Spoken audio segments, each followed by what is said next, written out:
जो stress management है ना, वो सिर्फ मेरी सारी जिंदगी स्ट्रेस में गुजरी है। यू नो,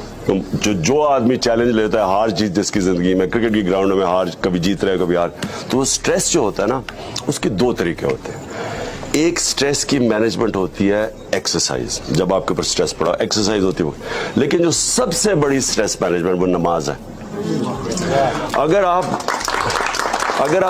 नमाज जब, और नमाज पढ़ी इस तरह नहीं पढ़ी जाती, वो भी मैंने अपनी ज़िंदगी में शुरू में, क्योंकि माँ बाप कहते थे सुबह की नमाज पढ़ लेता था, मैं शुरू की बात कर रहा हूँ। लेकिन जब आप नमाज दिल से पढ़ते हैं और ये इसके ऊपर कॉन्सेंट्रेट करते हैं, ये याद रखें कि ये जो एक है ना इंसान की आज़ादी, इय्याका नअबुदु व इय्याका नस्तईन,